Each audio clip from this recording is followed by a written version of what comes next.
Have you ever been called slow? Not just once, but again and again, until you started to believe it yourself. There is a kind of pain that lives quietly inside by being overlooked. Not because you gave up, not because you are weak, but because the world moved faster around you, and somehow that became your fault. Fear. People celebrated speed. They praised whoever ran fastest, finished soonest, climbed highest, first. But what about the one who moved steadily? Who never stopped, never panicked, never broke, even when the weight was heaviest? Nobody was watching him. This is the story of a donkey, a storm, and a young man who finally understood that the one still standing at the end was never the one who moved the fastest. My name is Zavian, and I want to share a story with you today that changed the way I see what it truly means to be strong.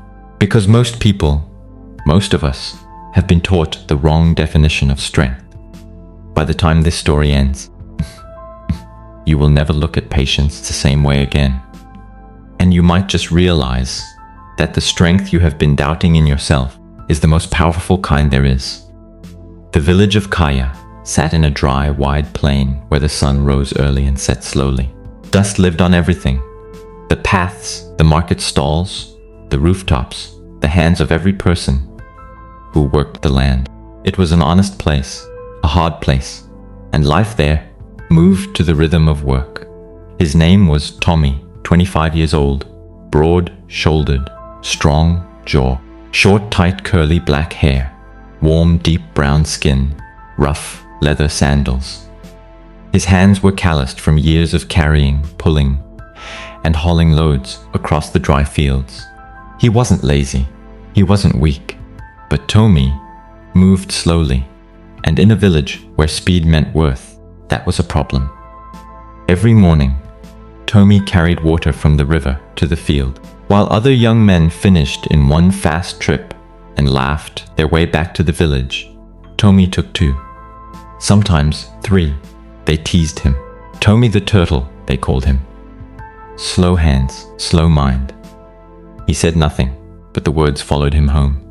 At the market, when farmers raced to unload their carts first and claimed the best prices of the morning, Tomi was always last. He'd arrive with his load intact, nothing spilled, nothing broken, but still, nobody saw that. They only saw that he was late. Old Hassan was not the kind of man who gave advice easily. He was 73 years old, tall and thin, with a long gray beard and a face so lined with age, it looked like cracked, dry earth. But his eyes were steady and clear. He lived at the edge of the village, close to the field where the work animals rested. Nobody went to him looking for wisdom, but wisdom had a way of finding you. Near old Hassan. One afternoon, Tomi sat at the side of the path, feeling low.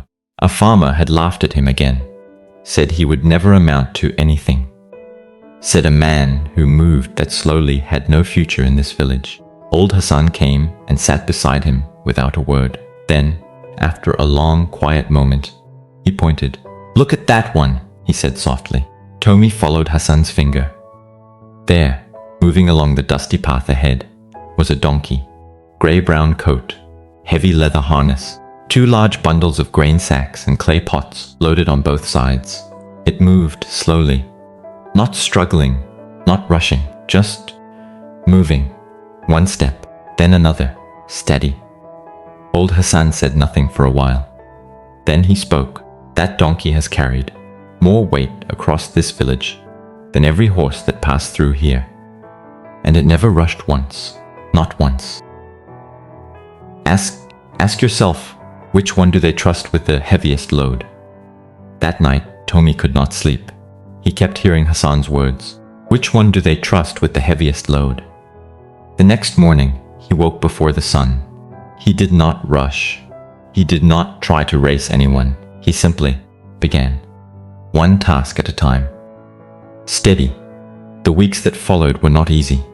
One morning, he dropped a full clay pot on the path. It shattered. The water soaked into the dry earth and was gone.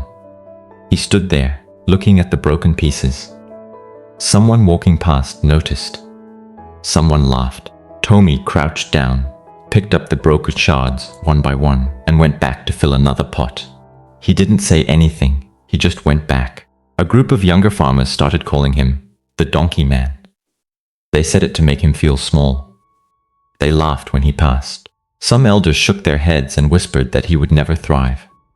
Even his own cousin told him once, "Tomi, just give up the heavy loads. Let the faster men carry them. You'll only hurt yourself trying to keep up." Tomi looked at his cousin for a long moment. Then he said quietly, "I'm not trying to keep up." And he walked away. Months passed. A dry season came harder than usual that year. The river ran lower. The loads got heavier. The trips got longer. Tomi lost weight. Some mornings his hands bled from the rough harness straps. One evening, he sat near the baobab tree and buried his face in his hands. He was tired. Not just his body, everything. He thought about quitting, about letting the mockery be right. But something in him said, "Not yet," and so he kept going. Slowly, quietly, without applause. The rains came. The dry season passed.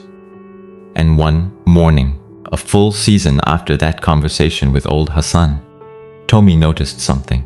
His loads were larger than before. His trips were consistent. His pots never shattered anymore. And the farmers at the market, they started waiting for him. Not the fast men, him. Then the storm came. It was not a gentle rain. It was the kind that arrived without warning. Dark sky, howling wind, sheets of rain that bent the tall grass sideways. The faster workers had taken their animals too far out. The horses panicked. Some overturned their carts. One bolted and broke its load completely. Tomi was in the middle field with the donkey, and he watched it. The donkey did not bolt, did not panic, did not run. It stood, planted in the mud, steady. The load stayed on. Tomi stood in the rain beside that donkey, and something cracked open inside him. Not sadness, not joy exactly, something bigger, quitter. He finally understood. The donkey had never been trying to be the fastest. It was never competing. It was just carrying, steady, every single day. And when the storm came, it was still there. When the storm cleared, the village came to assess the damage. Overturned carts, scattered grain, broken loads everywhere. And then they saw Tomi, load intact, donkey calm, everything whole. An elder walked up slowly and placed a hand on his shoulder. "You're the only one whose goods survived," the elder said. Tomi looked at the donkey. Then he nodded, quietly. Here is what most people are never told. Speed is exciting.